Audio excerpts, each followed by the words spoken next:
le joli mois de mai arrive, les amis, et toute l'équipe est sur le pont pour vous accueillir et vous tenir compagnie tout au long de ces 2 heures de libre antenne, pendant lesquelles je vous invite à m'appeler au 39 21. Jeanne et Paul sont à l'autre bout du fil. Fifi a pris quelques semaines de vacances. Et c'est Juju, Julien Jaffré, qui le remplace toute la semaine. Et bien sûr, vous pouvez envoyer vos mails sur le site europe1.fr ainsi que vos SMS au 7 39 21 en les commençant par le mot nuit. Europe 1, Caroline Dublanche. Et je voulais faire un petit clin d'œil amical à Musarène qui me dit elle est bonne équipe, bonne soirée à toute votre équipe et bon 1er mai. Et oui, nous sommes là avec vous et en direct et nous serons là demain. Et j'attends mes brins de muguet, mon cher Mathieu. Allez, on va accueillir maintenant Annette. Bonsoir Annette. Oui, bonsoir. Bonsoir. Caroline. Je suis très émue d'être à l'antenne. Oui, mais oui. Ça c'est les premiers moments oui. qui font ça. Après, vous savez, vous oubliez que vous êtes à l'antenne et puis on parle comme ça entre nous tranquillement. Oui. Donc j'ai 60 ans. Oui. Oui. J'ai une relation avec un homme marié depuis 21 ans. Ah oui. Oui. Oui. Et comment ? Oui, c'est une très très longue histoire. Hein. C'est une vie, oui. Ah oui. Ouais. Et j'ai l'impression vraiment de me faire mener en bateau. Pourquoi ? Parce que j'ai toujours pensé que un jour, il viendrait vers moi, mais je pense que... Enfin, il dit, mais il fait jamais, quoi. Voilà. Oui, si ça fait 21 ans que vous espérez ça, je comprends que vous ayez le sentiment de vous laisser mener en bateau. Tant que... Bon, il y a quelques temps... Ça passait, j'avais... tout allait bien comme ça. Pour moi, ça me suffisait. Enfin, en faisant des efforts. Hein. Mais là, il y a eu quelques petits problèmes. Oui, qu'est-ce qui s'est passé ? Alors, qu'est-ce qui s'est passé ? J'ai appris par une amie commune que le couple donc a acheté un appartement dans un autre département, plus au sud. Oui. Et donc avec peut-être l'idée de s'installer dans quelques années là-bas. D'accord, ce n'est pas lui qui vous en a parlé, vous l'avez appris indirectement. Et donc il s'éloignerait de vous. Ah oui. Oui. Donc c'est ce qui vous inquiète. Ça vous attriste. Ça m'a inquiété, oui, parce que j'ai toujours su que c'était la région de prédilection de sa femme, que je connais. Hein. Oui, d'accord. Oui, parce qu'on faisait partie d'un groupe d'amis, en fait. Hein. D'accord. Et le groupe s'est dissolu depuis très longtemps. Hein. Et puis, oui, ça m'a choqué qu'il m'en ait pas parlé, qu'il ait fait ça dans mon dos, en fait. Parce que je pensais être la personne à qui on mentait pas. Eh oui, oui, forcément, puisque vous êtes au courant. Non, c'est souvent ça. Vous avez raison. Hein, c'est-à-dire qu'en tant que maîtresse, il n'a pas de raison. Vous connaissez l'existence de son épouse. Enfin, et là, vous apprenez que. J'ai jamais tenté de faire de lui nuire. Voilà. Oui, vous avez toujours été clean par rapport à lui, vous n'avez pas fait de chantage. Non, trop certainement, trop effacé, mais cela dit, bon, après tout, cet ami qui vous dit ça, le projet, vous lui en avez parlé à lui de ça Ah oui, bien sûr. Oui. Et alors, c'est réellement un projet qu'il a ? Ils ont l'appartement où ils vont de temps en temps, enfin souvent, une fois par mois, passer 8 ou 15 jours. Alors bien sûr, il dit qu'il n'ira jamais s'installer là-bas, mais moi je ne crois plus rien de ce qu'il me dit maintenant. De toute façon, peut-être qu'ils peuvent aussi avoir un appartement là-bas, dans la région, et garder un pied-à-terre là où vous vous trouvez. Hein. Ça se fait aussi, mais ça je parfois. sais que son rêve à elle, c'est de s'installer là-bas.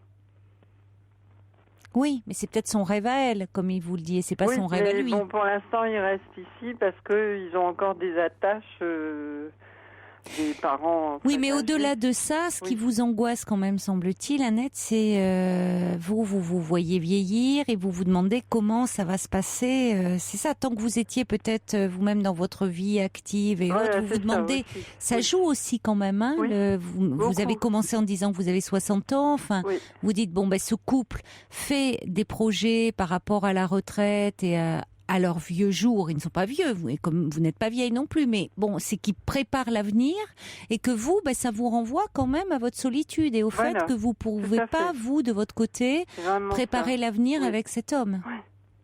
C'est plus là, peut-être, où vous vous sentez la lésée. C'est-à-dire que, oui, je pense que j'aurais continué à supporter, entre guillemets, s'ils étaient restés comme ça dans le Nord, ici. Voilà, c'était tout. Mais là, l'idée de voir partir, c'est impossible à imaginer. Mais oui, je comprends, parce que vous dites vous-même 21 ans de relation. Alors, je pense que vous avez l'honnêteté de reconnaître, et avec le temps quand même, que au fond, à un moment, même s'il n'était pas libre, d'une certaine façon, même s'il y avait ça vous faisait souffrir par certains aspects, il y avait par d'autres aspects, vous trouviez aussi votre compte dans cette relation-là. Bah oui, parce que bon, la vie, on travaille. Bon, j'ai une fille, j'avais des parents, enfin voilà. Vous avez une vie remplie. Pas toujours le temps non plus, enfin le temps, oui, c'est un peu idiot de dire ça, mais c'est un peu ça, la vie qui tourne. Une vie remplie par ailleurs. Oui, c'est ça. Donc. Et cet homme a été présent, vous le voyez quand même assez régulièrement, j'imagine. Il m'a toujours bien aidé, bien aidé dans beaucoup de choses. D'accord. C'est un soutien pour vous. Oui. D'accord. Oui. Ouais. Vous lui avez dit que ça vous inquiétait, enfin ça vous attristait de vous dire qu'il pouvait s'éloigner de vous? Bien sûr.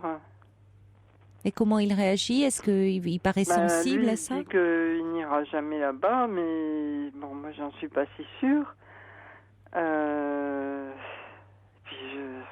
Et puis là, maintenant, je suis devenue jalouse, rancunière, j'ai des idées de vengeance. Enfin, tout a été déclenché par ce facteur-là.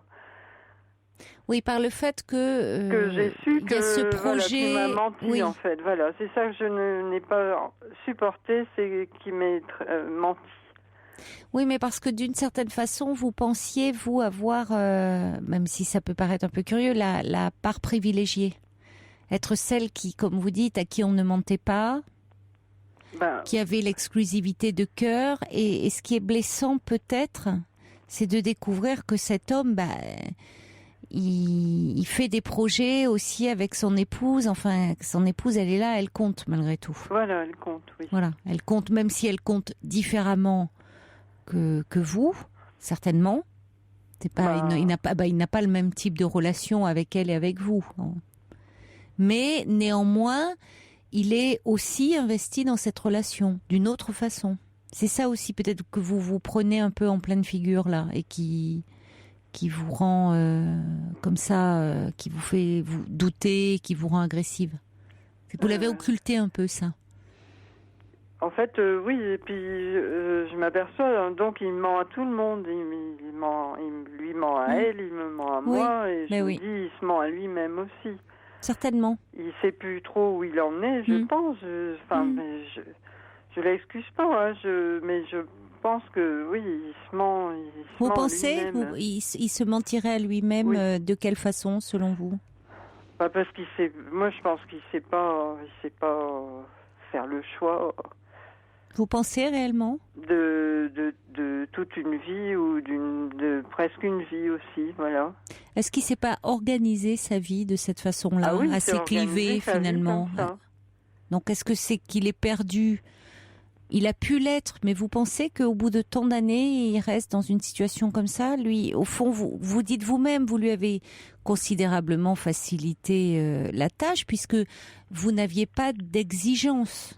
Oui, mais ça aussi, je m'en veux parce que j'aurais pas dû accepter, voilà. C'est comme ça. Pourquoi vous en vouloir aujourd'hui? Puisque après tout, à un moment, cette relation vous convenait.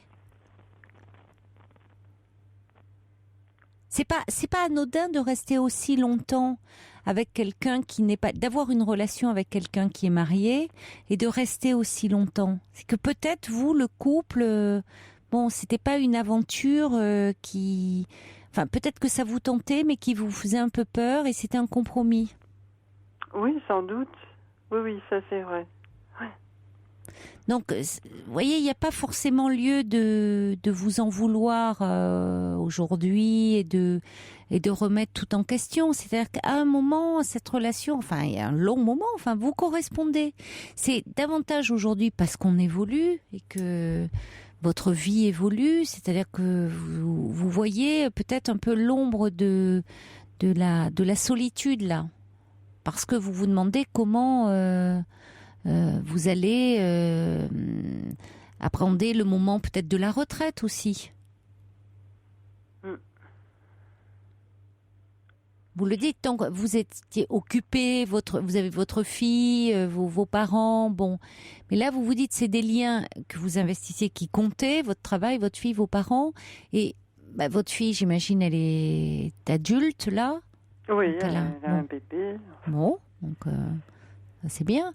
Ouais. Mais du coup, vous êtes quand même amené à construire votre vie. Vous n'en avez plus la responsabilité. Votre travail, vous travaillez? Pour l'instant, je travaille encore, mais c'est bientôt fini, ça aussi. D'accord, ouais. Oui, donc c'est normal et c'est même très sain que vous vous posiez ces questions, je trouve, Annette. Oui, mais là, j'ai l'impression de tourner dans un bocal. Je me heurte à chacune des questions, je me heurte à un mur. D'abord, je peux pas faire de projet, je sais pas, je ne sais rien. Oui, c'est embêtant. J'ai pas de prise sur ces décisions. Vous êtes tributaire de cet homme. Voilà. Et qui, vous découvrez, vous dit pas tout. Non pas parce qu'il veut sciemment vous mentir, mais parce que c'est aussi, il veut pas tout. Il sait qu'il y a des choses qui pourraient vous blesser. Et malgré tout, il tient à vous, hein, certainement. Ça, il n'y a pas lieu d'en douter. Parce que il m'a déjà dit que il voulait continuer à venir me voir. Bon. Oui, ça certainement. Ouais. Mais quand vous me disiez que vous avez cru. Vous croyez que peut-être il allait se séparer de son épouse. Vous l'espériez encore? Oui, parce que en discutant avec lui, c'est moi qui parle, lui ne dit rien. C'est toujours moi qui parle, lui ne dit rien. Enfin bon, il laisse entrevoir que un jour, ou peut-être, ou bientôt, ou demain, ou dans 10 ans, ça fait 21 ans, Annette. Non, ça fait pas 21 ans que ça, c'est qu'il vous en parle. Oui, mais parce que vous lui en parlez. Ça fait pas 21 ans, c'est en discussion. Bon. Oui, mais ça fait combien de temps que c'est en discussion? Depuis que j'ai découvert qu'il partait comme ça régulièrement. Oui, mais parce que là, du coup, vous dites, vous devenez jalouse, vous prenez conscience que oui, il a une vie en dehors et une vie qu'il a investie, comme la vôtre. Mais franchement, là pour le coup, vous seriez naïve de croire qu'il changerait quelque chose dans sa vie aujourd'hui. Ah bon? Ah oui. Ah oui, je vous le dis tel que je le pense. Parce que qu'est-ce qui fait? D'abord, vous dites vous-même que c'est vous qui amenez cette discussion sur le tapis. C'est pas lui. Il s'en garde bien. Comme il ne veut pas vous perdre, il est en train de vous dire que oui, peut-être. Mais quels éléments amène-t-il pour cela? De dire, voyez, pourquoi aujourd'hui il se séparerait de sa femme? Pourquoi aujourd'hui? C'est-à-dire, qu'est-ce qu'il ferait? Parce qu'un jour, parce qu'il y aura un choix à faire quand même. Pourquoi il l'a pas fait plus tôt? Vous pensez qu'il va faire ce choix aujourd'hui dans sa vie alors qu'il aurait pu le faire depuis plus de 20 ans? Parce que j'ai jamais posé d'ultimatum non plus. Oui, mais enfin, là, vous savez, quand on pose un ultimatum, c'est que souvent on est à bout d'arguments. Là, vous voyez bien que, de toute façon, c'est vous qui pourriez prendre une décision. Parce qu'il y a quelque chose que vous ne supportez pas. Mais qui, à mon avis, va bien au-delà, c'est ce que je vous disais tout à l'heure, du fait d'avoir appris incidemment qu'il allait s'installer, enfin, qu'ils avaient ce projet d'acheter un appartement dans le sud. Ça vous renvoie, vous, à votre avenir aussi. Et parce que dans votre vie, il y a des choses qui ont bougé. Ça n'a pas de sens. Vous voyez, c'est de l'extérieur, on l'entend, mais vous êtes tellement dedans que vous n'arrivez même plus à le percevoir. Ça n'a pas le sens de poser un ultimatum alors qu'on a une relation avec un homme qui est marié depuis 20 ans, ou même 10 ans d'ailleurs, peu importe. Bon, alors il ne veut pas vous perdre, donc il va vous dire oui, peut-être demain, après-demain ou dans un an. Mais dans les faits, il est très, très, très peu probable qu'il se sépare. Et s'il vous ment là sur ce sujet, ça montre bien qu'il n'a pas envie de vous perdre, ça, parce qu'il est certainement très attaché à vous. C'est pas ça la question. C'est que depuis 20 ans, il fonctionne comme ça, dans cette double vie. C'est une double vie. Et lui aussi, même si ça a pu, là où c'est vous qui êtes perdu. Quand vous dites que lui est perdu, j'en suis pas certaine. Vous êtes perdu en ce moment. Et du coup, ce que vous supportiez, parce que c'est pas que vous pensiez le supporter, c'est que vous le supportiez, vous le viviez même certainement assez bien, parce que cet homme à ce moment-là, d'abord vous aimez, il y a pas de souci. Ça veut pas dire d'ailleurs qu'il vous aime pas, qu'il vous aime plus, mais vous aviez aussi une vie très remplie. Et que c'est pas, encore une fois, il faut, pour que vous ayez moins le sentiment de subir, c'est que ça avait aussi certainement un sens pour vous, d'être dans une relation d'amour avec un homme qui n'était pas libre. Et donc vous ne lui demandiez pas à ce moment-là de changer. Là, c'est plus aussi parce que, d'abord, cette personne qui vous rapporte qu'il a ce projet de couple, vous dites, tiens, il me raconte pas tout. Et c'est vrai que c'est forcément très perturbant parce que ce que vous pensiez savoir, parce qu'il se confiait à vous par rapport à sa vie conjugale et autres, vous vous rendez compte que là aussi il y a des zones d'ombre. Donc vous voyez sa duplicité. Mais Annette, sa duplicité, elle a toujours existé. C'est simplement vous qui voyez les choses différemment aujourd'hui. Oui, vous voyez ? Non, je ne sais pas quoi faire. Oui, alors c'est ça, je comprends que vous soyez perdu, mais si vous voulez, comme dit Carmen, il doit à la fois tenir compte des vœux de son épouse et à la fois il a le désir de continuer sa vie secrète avec vous. C'est-à-dire que pour lui, c'est pas incompatible. Non, pour lui, non. Mais ça ne l'était pas pour vous non plus.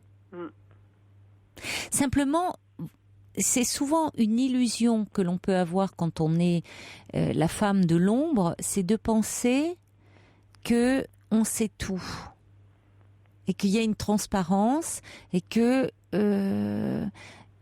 l'autre ment, mais ment à son épouse et pas à nous, femmes de l'ombre. Mais c'est un peu illusoire de penser ça. Parce que forcément, à un moment, il est amené à composer.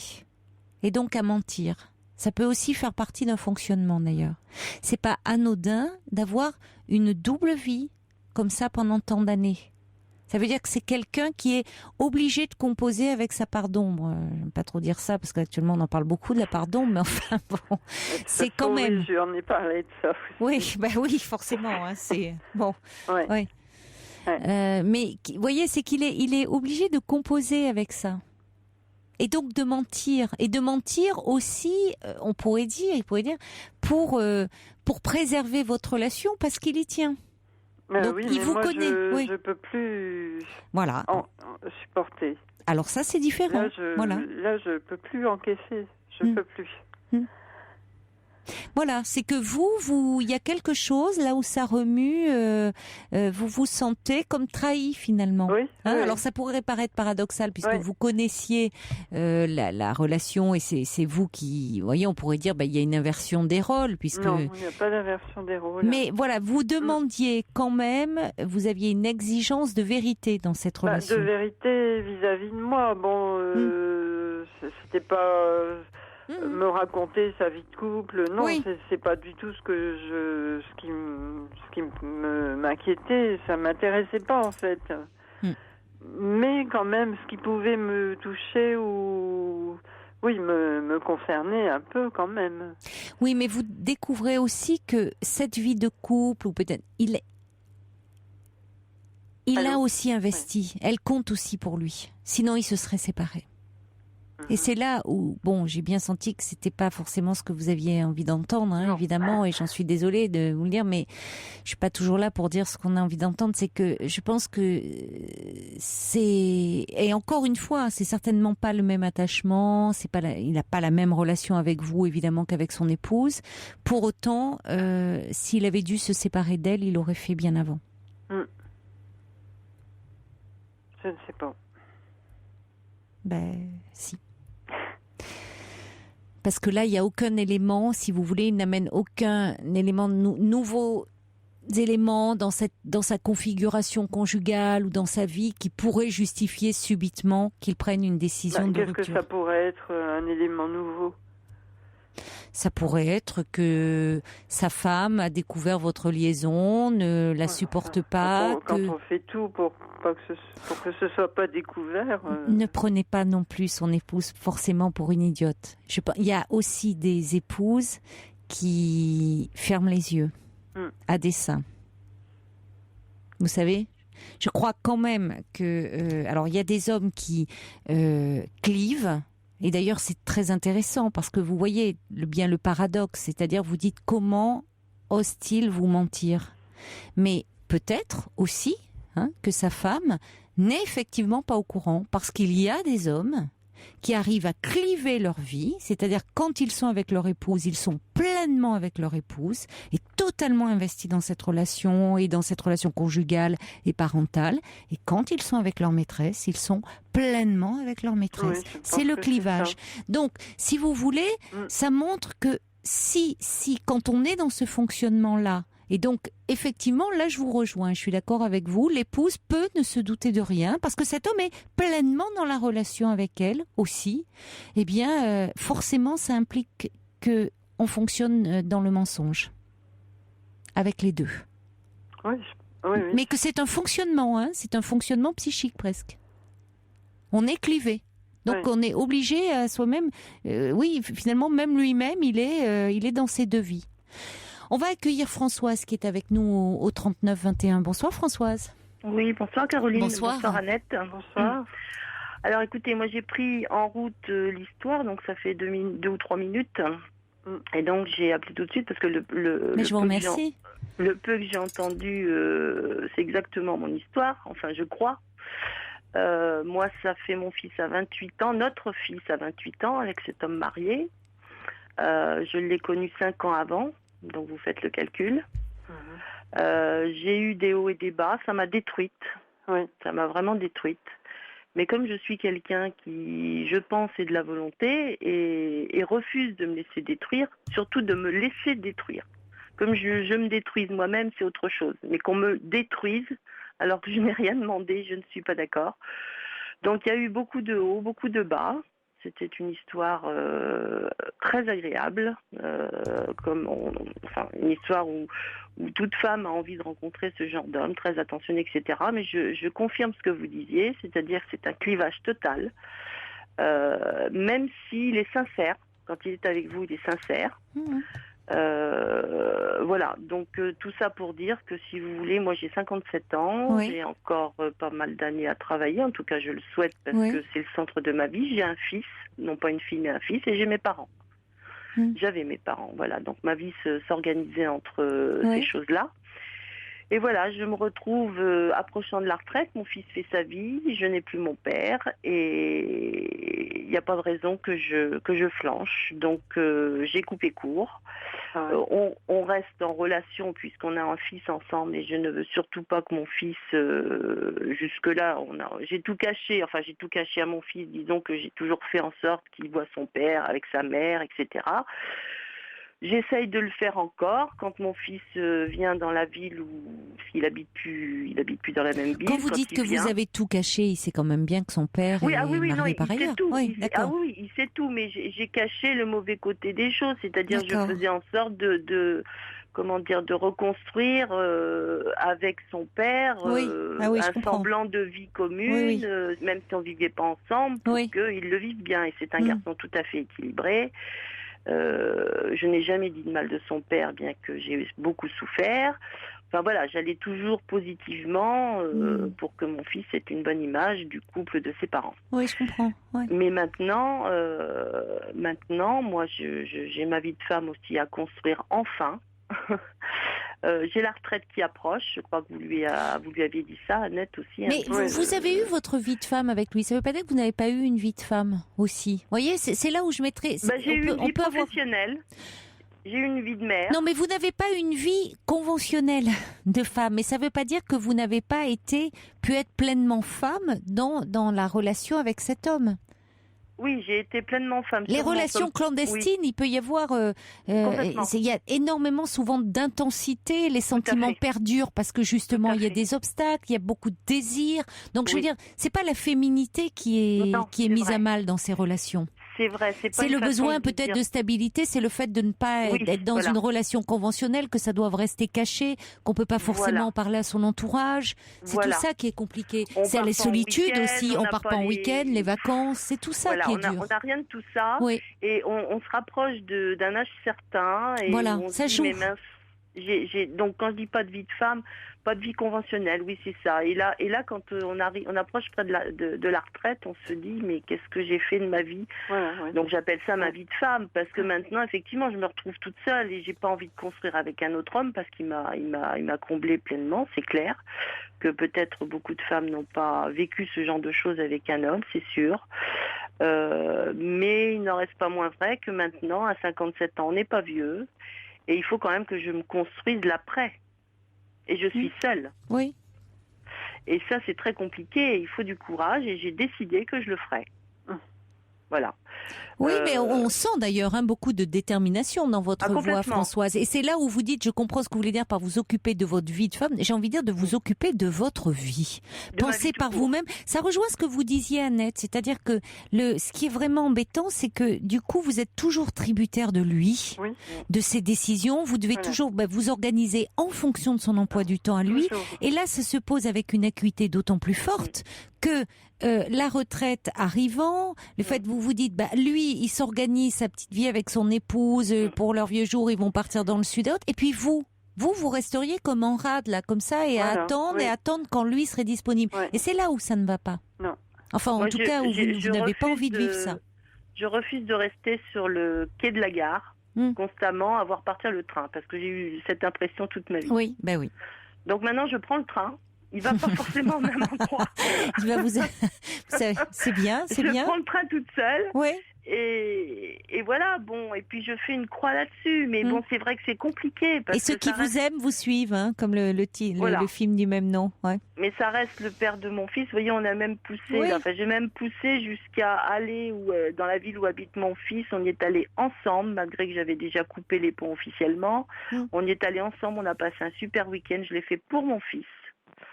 Et mon fils était ravi d'ailleurs, même à 28 ans, c'est un homme. Qu'est-ce qu'il en dit, lui, votre fils, de cette histoire? Écoutez, c'est pas banal d'être... Il est comme son père, et comme j'ai cru comprendre était ce monsieur, très en retrait, c'est-à-dire que j'ai toujours fait un monologue. Oui, forcément. Voilà, et mon fils est comme beaucoup d'hommes, souvent en retrait. C'est souvent les femmes qui font la conversation toutes seules. Oui, je pense. Et j'ai pas voulu le mettre dans l'embarras. Je lui ai jamais posé vraiment la question. Voilà. Puis il est toujours bienveillant vis-à-vis de son père, ce qui est bien. Son père est un homme bien. C'est bien, vous avez pu, lui donner malgré cette situation quand même pas classique. Je voulais pas de déchirement, je voulais pas de tout ça. La situation est suffisamment compliquée pour moi. Je voulais pas qu'elle soit pour mon fils. Il en pense certainement des choses. Il pense à sa façon. Hein. Oui, mais ça se comprend qu'il reste en retrait et qu'il ne parle pas de votre relation, parce que ça n'a pas dû être toujours facile à vivre pour lui. Il vous aime, il aime son père, il a de l'estime pour son père, parce que vous avez réussi à lui dire que c'était quelqu'un d'estimable et c'est en cela que vous avez réussi. Pour autant, c'est pas simple pour un enfant de ne pas pouvoir non plus évoquer ce père, parce que ce père est marié. Enfin, ça complique les choses aussi. Mais j'ai su qu'il lui avait déjà tenu des discours plus ou moins moralistes. Mais après, comme il dit, c'est votre vie. Vous aurez un fils qui lui aura peut-être une vie très, justement, qui aura besoin d'un cadre très rassurant, quelque chose de très conventionnel. Hein. Parfois, les enfants prennent complètement le contre-pied, justement. Non, je pense, parce qu'il est suffisamment stable dans sa tête et c'est une belle réussite. J'en suis très fière. Ouais, je comprends. Ouais. Et il a réussi. Et vous, il a tout réussi. C'est parfait. Et vous, Françoise, Annette, votre fille, elle est au courant de votre histoire? Non. Non. Vos parents, vous en aviez parlé à vos parents? Jamais, non. Non plus. À personne. Et oui, c'est ce qui est difficile dans cette vie de l'ombre. Hein. Même pas à des amis. Moi, une amie qui était dans la même situation que moi, oui, ça existe. Ça existe. Mais bien sûr que ça existe. J'ai d'ailleurs des réactions. On va accueillir Anna. Voilà. Ouais. Et puis là, elle a rompu avec cet homme parce que elle supportait plus non plus. Elle a rompu. Elle a réussi. Moi, j'ai jamais cassé à mon fils. Moi, tout petit, il l'a toujours su. On a toujours parlé librement. À chaque âge, le discours approprié, répondre aux questions uniquement, jamais provoquer. Je me souviens tout petit, il avait 5-6 ans. Il était à la fenêtre de sa chambre qui donnait sur la rue, dans un petit lotissement, et les copains étaient là et il racontait sa vie. Bah oui, moi, j'ai un papa, j'ai 2 sœurs. Enfin, pour lui, c'était naturel. Voilà, donc il a vécu avec ça et voilà. Mais maintenant, il s'agit de moi. Voilà. Donc pensez à vous. Maintenant, ce qui est compliqué pour vous, Annette, c'est aussi cette peur, parce que vous dites, vous avez beaucoup investi dans cette relation, cet homme vous l'aimez, et de vous dire, alors tout ça pour ça, c'est-à-dire arriver en disant, voilà, la peur aussi de vous retrouver à la solitude. Bon, bien sûr, passer des bons moments, oui. Mais en même temps, d'avoir raté ma vie, il faut le dire. Mais non, je pense que c'est pas en ces termes-là. Non, parce que finalement, je crois qu'il est important, et peut-être à ce moment-là d'aller en parler à quelqu'un, de faire un peu un travail sur vous pour ne pas être dans un sentiment d'effondrement comme ça, enfin de vivre ça. J'avais essayé d'en parler à un psychiatre, et puis bon. Oui, mais peut-être qu'aujourd'hui, vous êtes à un moment particulier aussi de cette histoire où, vous savez, je vous le disais, quand on est dans ce type de relation, c'est jamais par hasard.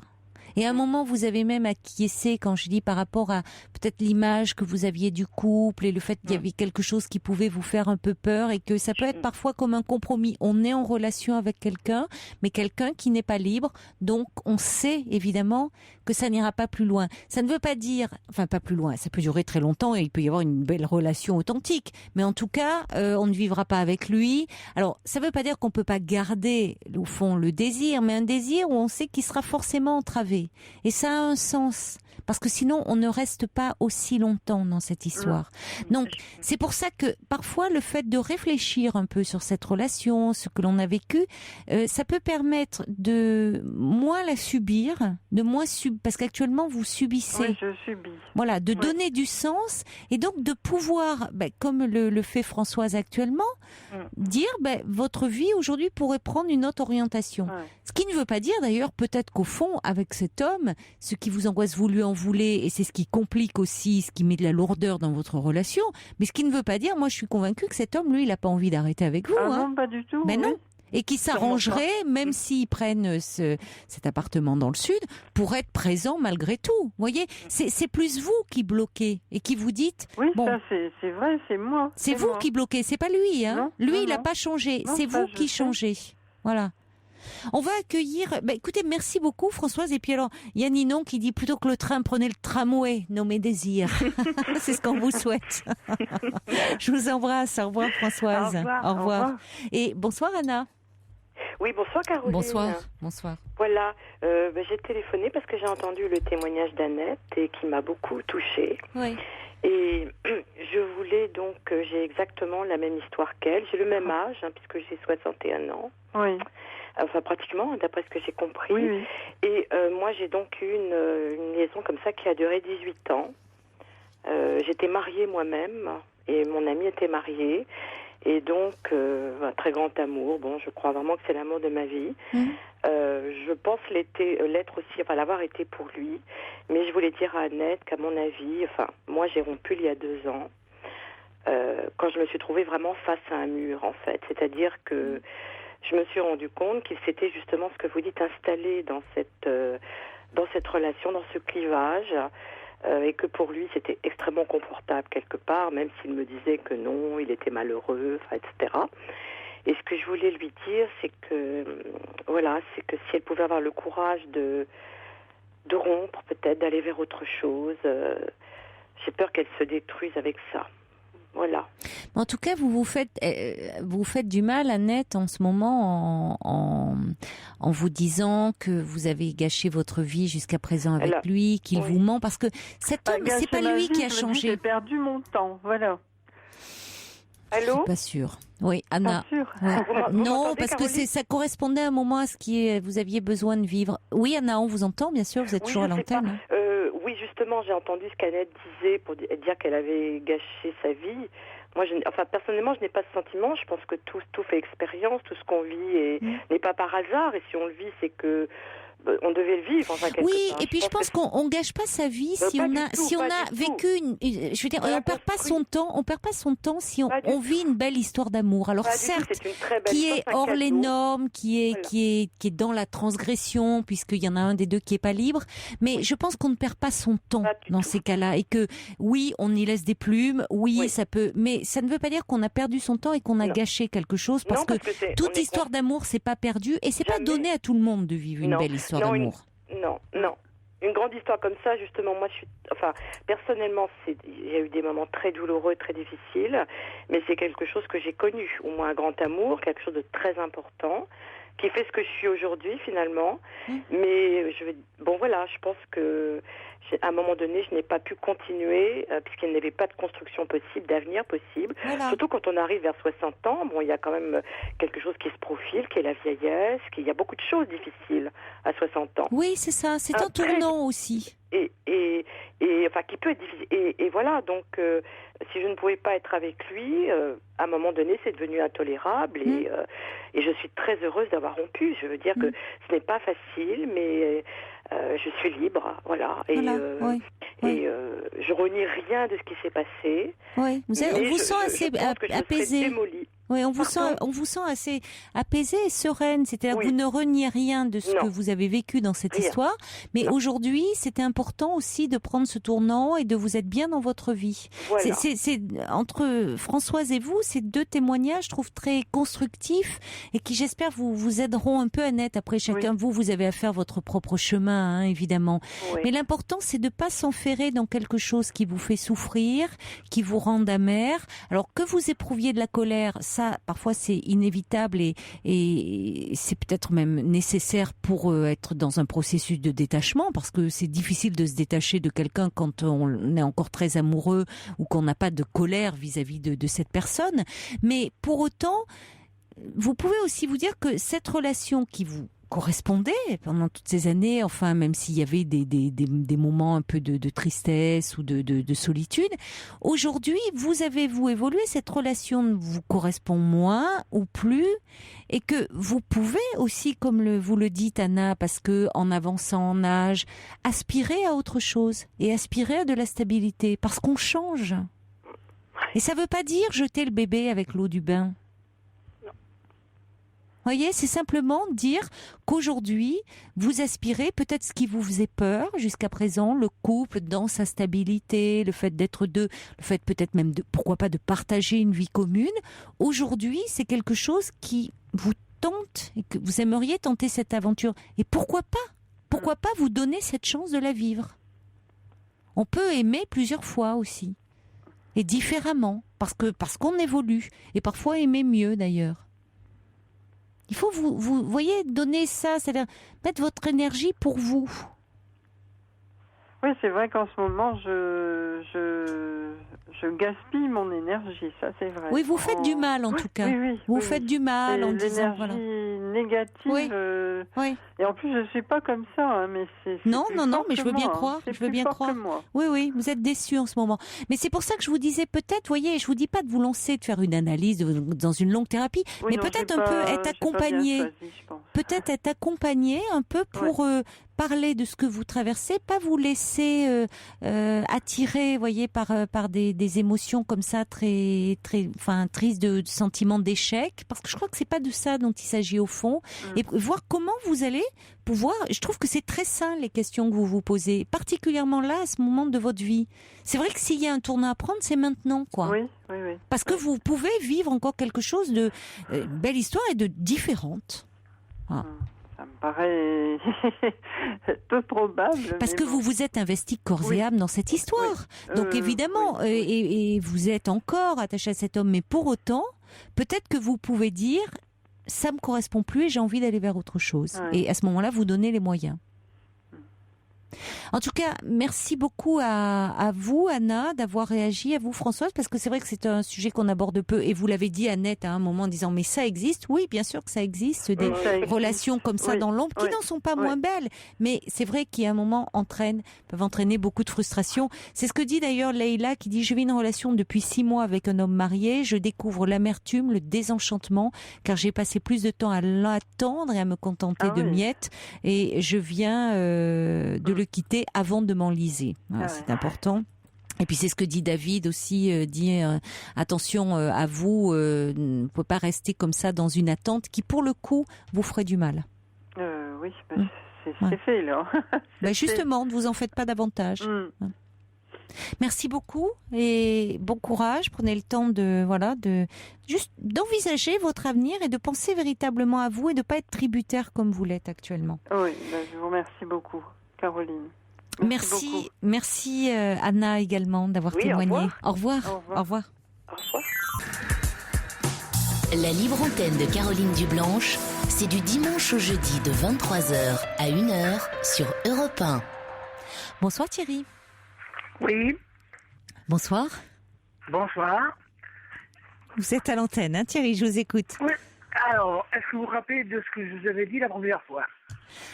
Non, comme ça, a priori non, il faudrait que vous m'expliquiez un petit peu plus. Je suis pas, pas devin. Je m'appelle Thierry, je suis dans le nord de la Haute-Vienne.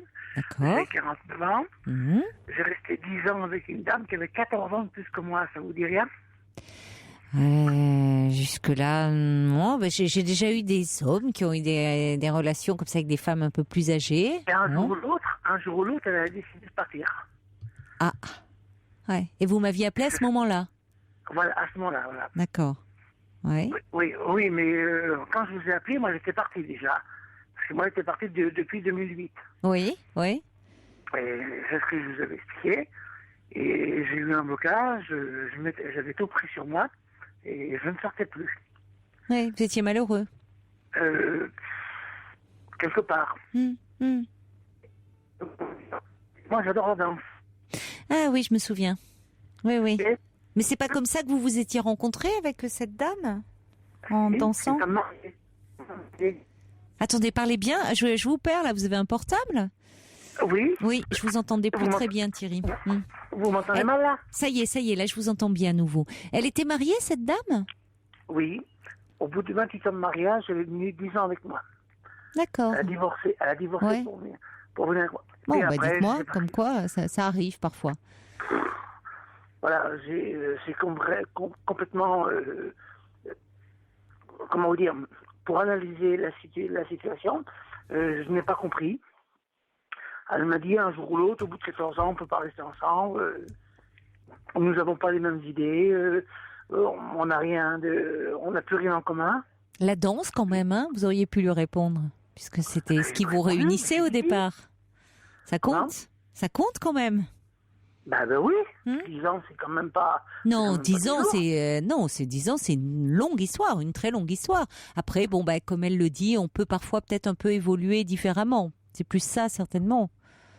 Oui, elle a subi des opérations, prothèse de hanche gauche, droite, pas mal de choses, problème de financement, mais moi j'étais toujours là, parce que j'ai une bonne situation.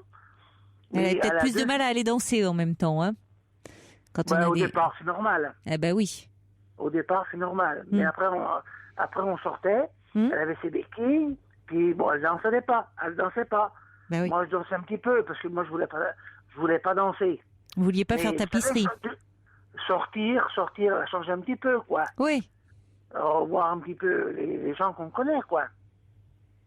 Mais nous avions 14 ans. Parce que moi, j'ai 49 ans, elle a eu 60 ans elle est le 10-04 1950. Elle a eu 63 ans le 10 avril, là. Oui. Mais ça se voyait pas. Parce qu'une femme très jeune, et comme moi, très jeune. Oui. Parce que moi, je fais 1m70, je fais 66 kilos. Oh là là, donc, vous êtes tout menu, hein? Eh ben vous êtes mince, très mince. Moi, je suis sportif. Ouais.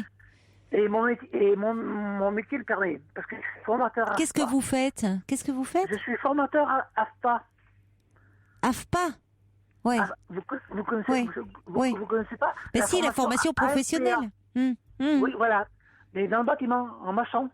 Ah oui, donc il vaut mieux. Je suis à côté de Limoges, madame. D'accord, oui, je connais bien. La Haute-Vienne. Ah bon? Oui, à Babylone. Alors, je faisais Babylone, et Limoges, et le Vigan, au circuit du Vigan dans la Vienne. D'accord. Ça vous dit quelque chose? Limoges, oui, je connais. Je passe par là en train quand je vais dans le sud-ouest. D'accord, mais il y a le circuit du Vigan, vous savez, là, de Chavannes, de Nialidé. Ah, mais c'est vrai, bien sûr, oui, tout à fait. Maintenant que vous me dites ça, oui, il y a un grand circuit, ouais. Il y a un grand circuit automobile. Oui, c'est vrai. Ouais. Alors, j'étais itinérant, je faisais les deux sites. Bon, puis tout allait très bien. Puis un jour, je sais pas ce qui s'est passé. Mais bon,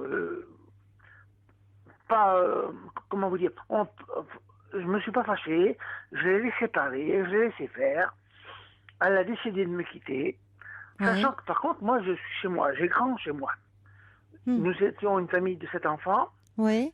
Maman, quand elle est partie sur son lit d'hôpital à Magnac-Laval, elle a dit, vous avez toutes vos maisons, il y a Thierry, en parlant de moi, qui n'a pas la sienne, vous lui laissez la maison. Ah, vous êtes resté dans la maison familiale, d'accord. Donc, nous sommes allés chez le notaire. Oui. Mes sœurs ont signé, elles ont tout payé, j'ai hérité la maison. Et après, j'ai connu cette dame-là. Donc, je suis chez moi, meublé de A à Z, avec beaucoup de terrain. Bon, elle a décidé de me quitter. Bon. Elle est partie. Je l'ai très mal pris. Et aujourd'hui, comment ça va? Est-ce que vous allez un peu mieux? Ah, ben, moi? Oui. Ah, ben, si vous saviez. Ben, dites-moi alors. Alors, je vais vous expliquer. Est-ce que vous allez recommencer à aller danser? Voilà. Ah, on y vient. bah alors là, c'est que vous allez mieux. On y vient. Eh bien, alors, venons-y. Mais par contre, je suis parti parce que moi, quand je dansais, quand j'étais célibataire, je dansais le vendredi soir, le samedi soir et le dimanche après-midi. Waouh, vous avez la santé. Waouh. 2 chemises, 2 pantalons et tout le Bataclan. Ouais. D'accord. Bon.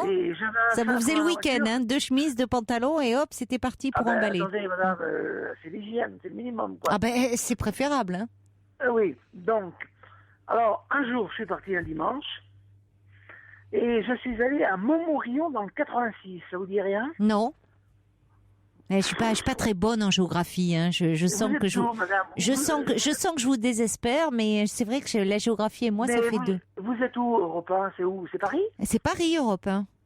Eh ben, moi, 26 bis rue François 1er. Montmorillon, c'est la Vienne, à côté de Poitiers, à côté du Photoroscope. Ah, d'accord. Vous savez que Sergio dit « Ah, mais il me parle de ce circuit, Thierry, et moi, j'y tourne plusieurs fois par an et je l'adore », dit Sergio. Le circuit dont vous parliez. Voilà. Alors, donc, vous êtes parti. Alors, je suis parti. Près du Futuroscope. Oui, à Montmorillon. Alors, le plus dur, pour moi, c'est pas de payer mon entrée 8 euros, parce que c'est 8 euros l'été d'enfant, et mettre ma veste sur un cintre, et donner mon ticket, puis vous savez, d'être contrôlé. Ah ben c'est normal, oui. C'est comme ça. C'est pas ça le plus dur. Qu'est-ce qui est le plus dur, alors? D'abord, les enfants, ça commence de 15h à 20h. Donc j'ai dit, Thierry, il faut pas que tu arrives à 15h. Il faut que tu arrives vers les 16h, 16h30. C'est vrai, non mais c'est vrai, vous avez raison. Il faut pas arriver trop tôt et être là au début. Voilà. Il faut laisser un peu qu'il y ait un peu d'ambiance. Il y a un petit peu d'ambiance. Ouais. Alors quand je suis arrivé, il y a à peu près, je sais pas moi, entre 4 et 500 personnes. Ah déjà? Waouh! À 8 euros l'entrée, c'est pas mal. Hein. André Vercheron vient jouer, Sylvie Pulès. Il tourne toujours, André Verschuren? Ah, mais bien sûr. Ah ouais, c'est lui des fois qui anime le 14 juillet à Limoges. Ah, bah alors, effectivement, là je m'incline. Ah bah oui, alors c'est pour ça. Alors moi je suis rentré. Ah ben je sais où je vais passer mon 14 juillet, moi, cette année. Ah ben, à Limoges avec André Verschuren. Si c'est lui qui vient, hein, parce que... Et avec vous. Pardon, ça change tous les ans. Et alors, j'ai payé tout. Je suis rentré là, j'ai vu ce monde, ça dansait. Et puis bon, c'est comme les femmes, c'est comme les hommes. Il y a des groupes d'hommes et il y a des groupes de femmes. Seuls. Oui, et oui. Alors, et moi je suis arrivé, je me suis approché de la piste de danse et tout. Et puis j'ai reconnu un couple, mais des gens qui ont 70 ans. Thierry, il y a bien longtemps qu'on t'a pas vu. Alors ils ont arrêté de danser, c'était un boléro, je me rappellerai. C'était un boléro. Ils étaient heureux de vous voir. J'ai parlé. Les gens aussi, ils me disent, c'est tout seul? Ben, j'ai dit oui. Oh, ben, j'ai dit, je vais trouver quelqu'un. Et puis alors, j'ai fait le tour. J'ai trouvé encore des gens, un couple qui était seul. Et même dit, on a une place, mais toi, non, si tu veux. Ben, j'ai dit oui. Alors, bon, c'était les boudoirs et puis du cidre. C'est du cidre, hein, le dimanche après-midi. Alors, j'ai bu un verre de cidre, et puis j'ai dit, moi, j'aime bien danser. Eh bien, mon mari, c'est pas trop bien. Donc, vous avez fait danser la dame? J'ai fait danser la dame. Bon. Donc, tout le monde était content de vous retrouver, parce que vous êtes le roi du dance floor. Mais, comment vous dire? Oui. Parce que moi, je suis très coquet.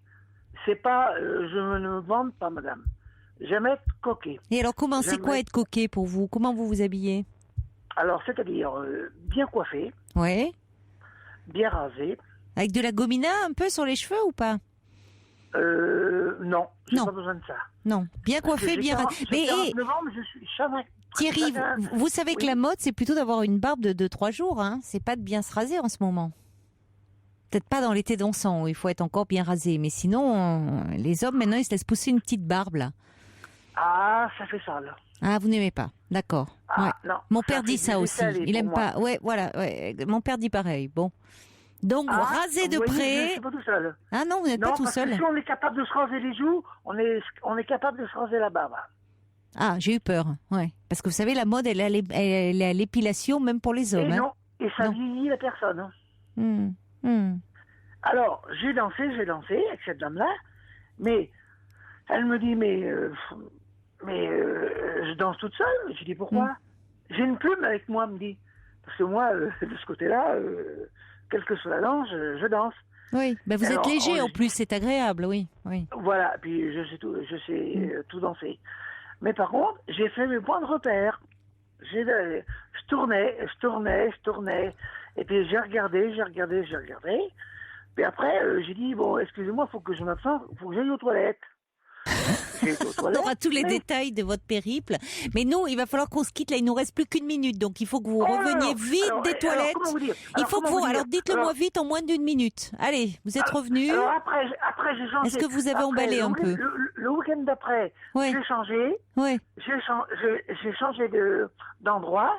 Et j'ai retrouvé encore d'autres dames. Bon, et le week-end d'après, vous avez changé et de pantalon et de chemise, j'imagine, hein? Toujours pareil. Toujours. Et on a échangé les coordonnées. Bon. Et c'est qui arrête pas de m'appeler. Ben, je le sens bien parti, hein, moi, Thierry. Vous allez me rappeler bientôt et vous ne serez plus célibataire. Il y a Ninon qui dit, oh là là, le mieux, ça serait que Juju nous mette un 78 tours de Stéphane en bruit de fond et on se rendrait compte de l'ambiance. Oui, je sais pas si. Non, mais madame, un petit coup d'André Verschuren, on n'a pas ça, je crois, mais ça serait, on pourrait, Yvette Horner. Je ne veux pas m'emporter tout de suite, madame. Non, ne vous emballez pas tout de suite. Hein, laissez le plaisir des corps comme ça évoluer sur la piste de danse et puis vous me raconterez quand il y aura peut-être un plus grand rapprochement, ce que je vous souhaite. Je vous embrasse. Je vous embrasse Thierry et bon week-end et puis rasez-vous de près et je sens que vous allez encore emballer ce week-end. Je vous embrasse, merci d'avoir partagé ce thé dansant avec nous.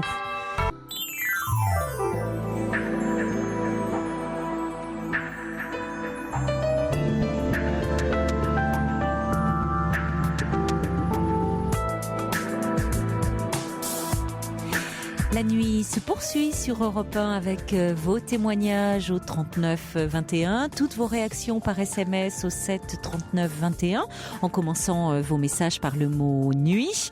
Des réactions de Margaret et d'Alice qui se sont beaucoup amusées en écoutant Thierry. Et Margaret qui dit il est vraiment super et il devrait faire des sketchs et vous appeler plus souvent parce qu'on passe un bon moment en sa compagnie. Mais il a déjà des week-ends très occupés Thierry. Hein. Donc si en plus il doit faire des sketchs la semaine, Margaret, faut pas non plus pousser. Hein. Allez, et puis vos mails aussi sur le site europe1.fr. Je crois qu'on a un peu de musique. C'est bien ça, voilà Julien. Et après, nous accueillerons Émilien. Pour parler à Caroline Dublanche, appelez le 39 21, 34 centimes les minutes.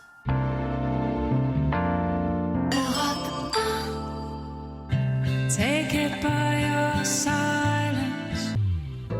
Pour dialoguer avec Caroline Dublanche, envoyez nuit suivi de votre message par SMS au 7 39 21, 65 centimes plus coût d'un SMS. Bonsoir Émilien. Bonsoir. Bonsoir. Oui, bonjour. Merci de vous avoir. Ouais. Mais je vous en prie. Voilà, d'accord, ok, d'accord. Ouais. Alors, vous voulez me parler, je vais vous aider un peu parce que je sens que vous avez un peu de mal à démarrer. Vous êtes actuellement avec une femme et vous avez une autre relation en même temps. Tout à fait, oui. Voilà, oui, donc vous êtes en couple, sans être marié depuis 10 ans, je crois, c'est ça? Alors non, si on peut appeler ça, oui, je suis en couple. Je le vis mal. Parce que bon, si vous voulez, j'avais plus rien avec cette femme depuis 10 ans, qui a déjà presque 60 ans. Moi, j'en ai 45. J'ai rencontré une autre dame qui a 57 ans. Et c'est une relation un petit peu ambiguë parce que bon, comme je disais, on est à l'antenne, mais c'est une relation qui est basée un petit peu que sur le sexe. Oui, vous pouvez en parler, hein. C'est pas parce qu'on est à l'antenne. Enfin, je veux dire. Non, mais les auditeurs peuvent comprendre, hein, quand même. C'est pas. Ce sont pas des enfants qui écoutent. Donc. Sûrement, c'est sûr, ouais. Et donc, je le vis mal. Je suis angoissé par rapport à ça parce que bon, en fait, on sait pas sur quel pied danser, quoi. C'est pas évident. Ça n'a rien à. C'est pas le même genre c'est pas les mêmes histoires qu'on a entendues auparavant. Oui. Mais bon, ça y ressemble un petit peu.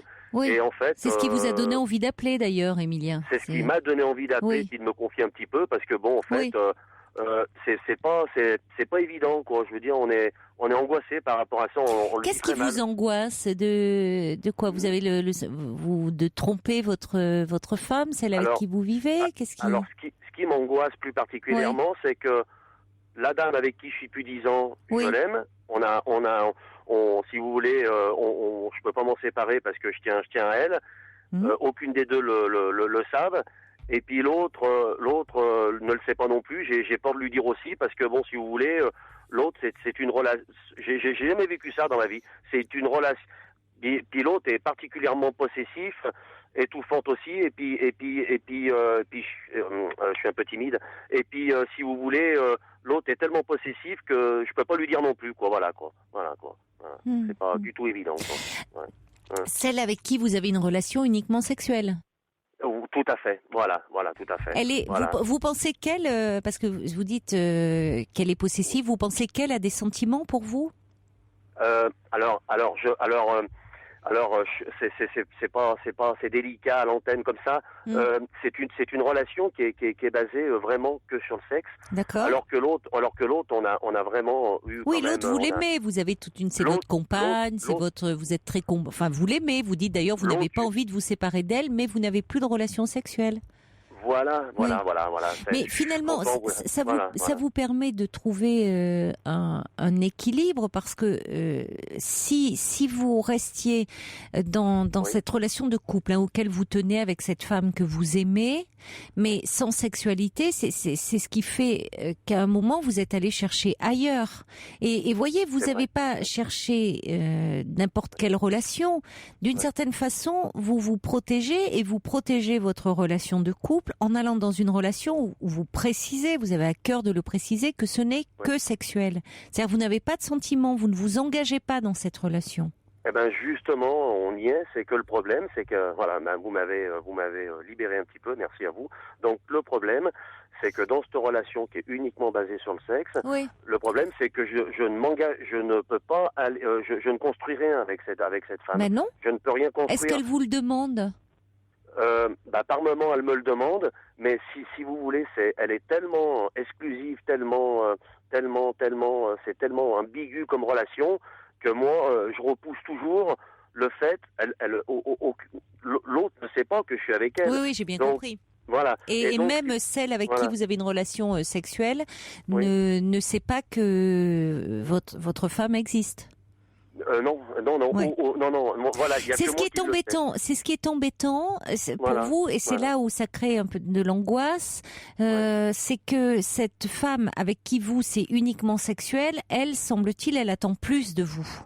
Elle est exigeante ce qui serait bien, c'est de trouver quelqu'un qui, parce qu'elle serait peut-être mariée ou parce qu'elle ne voudrait pas davantage qu'une relation de sexe, ça vous conviendrait parce que vous trouveriez votre équilibre. Le problème, c'est que cette femme, elle attend plus de vous. Elle attend plus, tout à fait, Et puis on a eu quand même pas mal de hauts et de bas. Alors je suis quand même avec l'autre.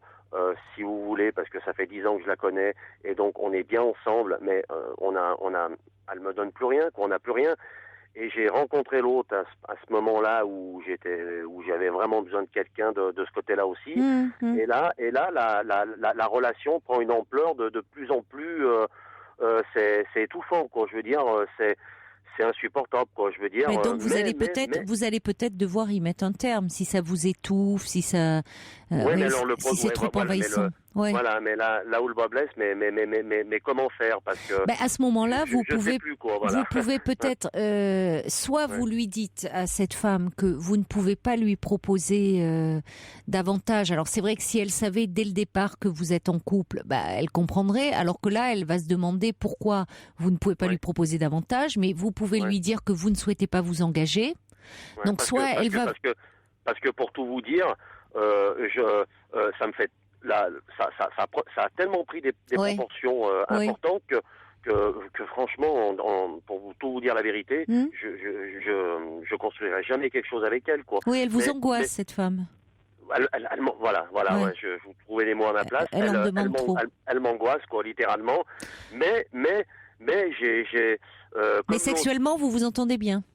Mais voilà, quoi, c'est ça. Quoi, oui, mais le problème, c'est que là, alors, j'ai peur de ça aussi, quoi. Voilà. Quoi, semble-t-il, vous avez touché les limites de cette relation quand même, parce que même si vous vous entendez très bien sexuellement, cette femme attend davantage, voudrait que vous vous impliquiez davantage, ce que vous ne pouvez pas faire et ce que vous ne voulez pas faire puisque vous aimez votre femme, votre compagne. J'ai pas envie de le faire, quoi, parce que non, mais vous avez raison, ça mettrait votre couple en péril, et puis c'est pas ce que vous souhaitez, vous n'avez pas de sentiments. Donc, si vous voulez, il faut, je crois que vous allez devoir à un moment, soit vous lui dites très clairement, vous lui dites que vous pouvez pas vous engager davantage, que vous ne le souhaitez pas, soit elle va comprendre et vous laisser tranquille, mais ça m'étonnerait, puisque elle attend plus.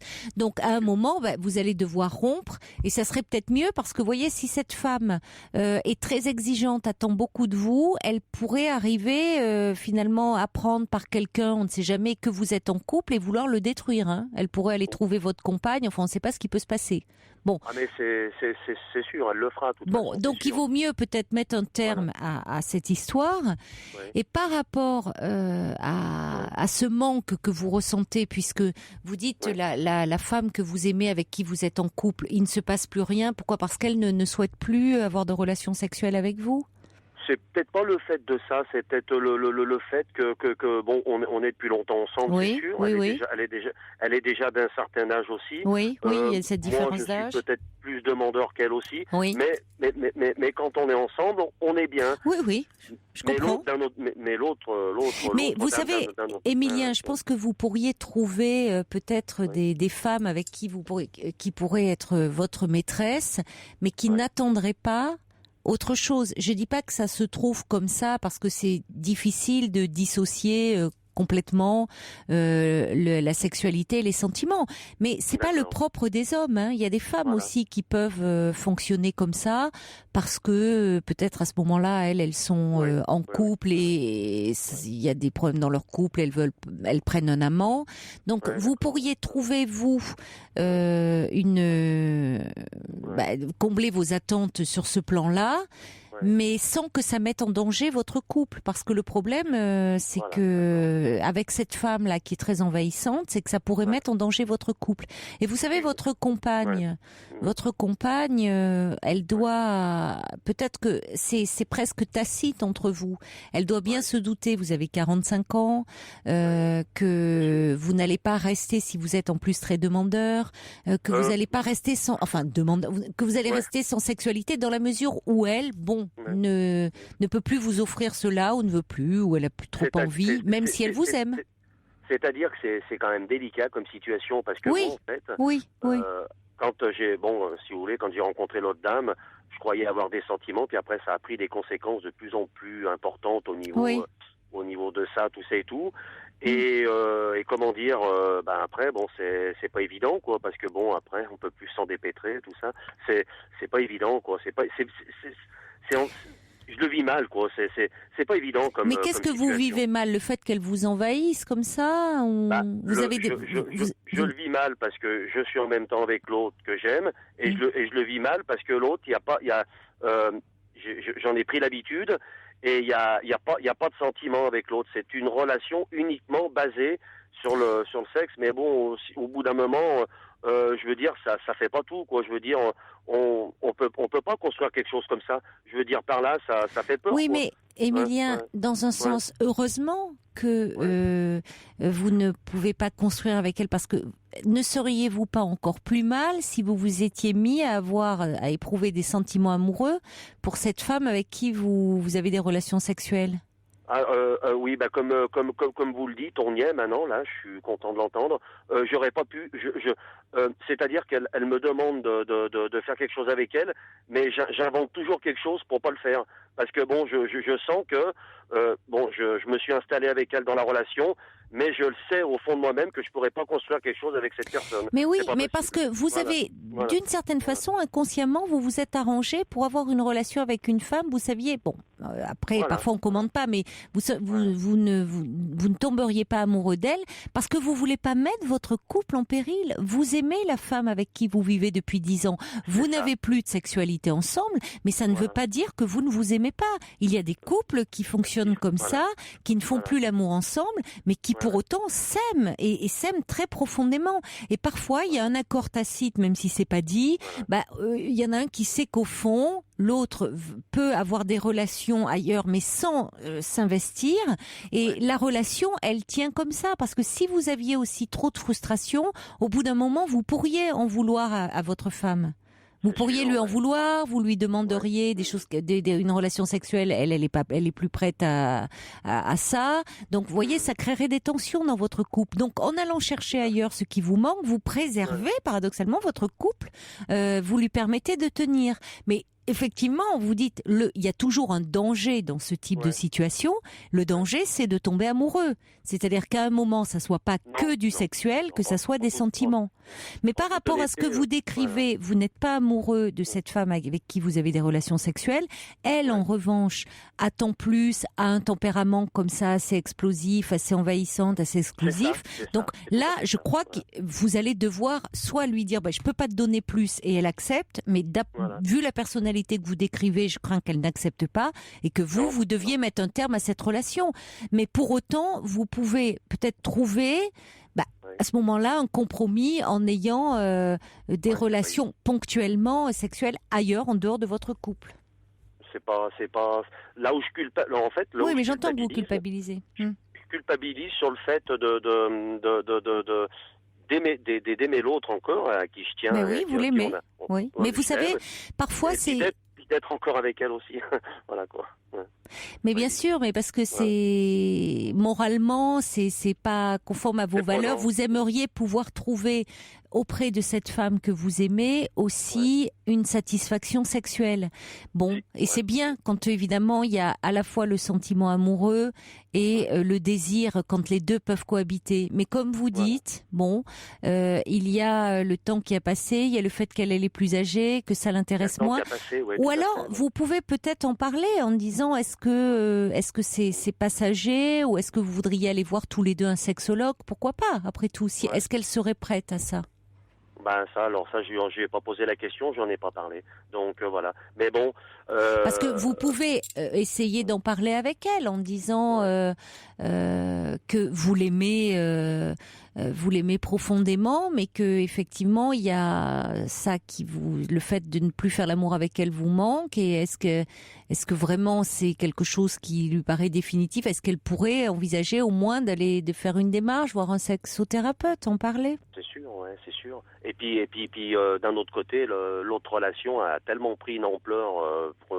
Oui, mais là il faut pas vous laisser envahir comme ça par cette femme qui, voyez, elle vous angoisse, donc à un moment, il faut pouvoir lui dire stop, parce que le risque, c'est que cette femme découvre le poteau rose, que vous êtes en fait en couple et qu'elle se venge. Hein. Donc attention à ça quand même.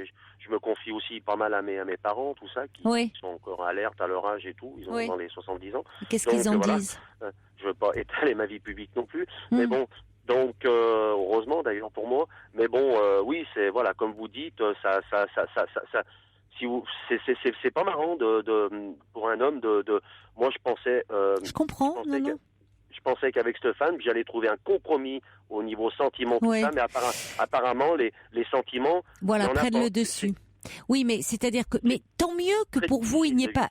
Émilien, tant mieux que pour vous, il n'y ait pas de sentiments, parce que sinon, vous seriez vraiment... à ce moment-là, vous diriez au revoir à votre compagne. Vous diriez, je suis tombé amoureux, je trouve chez cette femme à la fois du désir, dans la sexualité ça se passe très bien, et je suis amoureux. À un moment, vous vous poseriez pas la question. Mais finalement, vous vous êtes arrangé un peu, c'est un compromis avec vous-même, à aller avoir une relation, comme vous dites, uniquement sexuelle. Le problème, c'est que, cette femme, elle tient à vous. Bon, dans la mesure où elle tient à vous et où elle en demande plus, il va falloir mettre un terme à cette relation parce que vous, ça vous met en danger, y compris votre couple.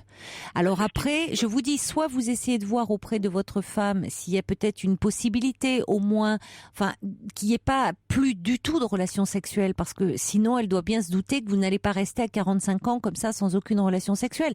Vous me direz, ça dépend, c'est pas toujours une question d'âge, hein. Il y a des hommes qui ont moins de désir aussi que d'autres, mais bon, quand même. Et sinon, ça veut dire que ce que vous avez fait finalement, d'avoir une relation qui serait uniquement une relation sexuelle, mais avec le danger que ça comporte, parce qu'on peut aussi tomber amoureux. Hein. Tout à fait, c'est ça. Voilà. Tout à fait, c'est exact. Mais en tout cas, par rapport à cette femme-là, qui vous en demande beaucoup, il vaut mieux vous éloigner, hein, parce que... C'est bien pour ça que là, ce soir, alors qu'il est, des fois, j'essaye, elle est tellement possessive, j'essaye de... Je prends sur moi pour essayer de, comme vous dites, là je suis en voiture, je me suis arrêté pour essayer de pas être avec elle, parce que là c'est tellement prenant que ça arrive à m'en étouffer, quoi. Vous lui dites, voilà. Je suis désolée, mais je peux pas t'apporter ce que tu attends. Je suis pas prêt je préfère être seule. Vous pouvez lui dire, je préfère être seule et je suis pas prêt à m'engager dans une relation. Parce que vous pouvez pas, voyez, il faut aussi que vous soyez honnête par rapport à elle. Vous pouvez pas, ça vous arrangerait d'avoir uniquement une relation sexuelle avec elle, mais elle, bon, il n'y a pas que le sexuel, elle a des sentiments pour vous, elle en veut davantage, qui est légitime. Donc à un moment, il va falloir arrêter et trouver à ce moment-là une relation plus équilibrée avec quelqu'un où vous serez sur la même longueur d'onde, c'est-à-dire quelqu'un qui va pas vouloir s'investir avec vous. J'aimerais. Je sais bien. Voilà, on n'est pas sur la même longueur d'onde. Voilà. C'est tout à fait ça. Voilà. Mais il faut pouvoir lui dire, parce que sinon vous allez au devant d'ennui. D'accord ? Ouais, c'est sûr. D'accord, Emilia ? Tout à fait. Bon. Mais sinon, par rapport à votre couple, vous savez peut-être que votre femme le sait et qu'elle ferme les yeux parce qu'elle vous aime et parce qu'elle sait que vous l'aimez aussi. Donc, non, j'ai rien dit. Je pense que.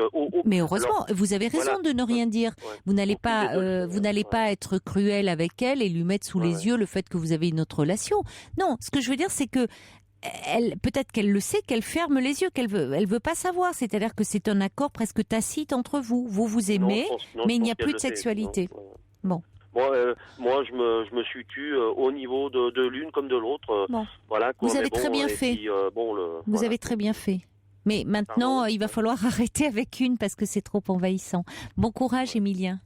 Merci à vous et puis je vous remercie infiniment. Je vous en prie et bonne route. Au revoir. Merci beaucoup. Au revoir, Emilien. Au revoir. Pour dialoguer avec Caroline Dublanche, envoyez nuit suivi de votre message par SMS au 7 39 21, 65 centimes plus coût d'un SMS.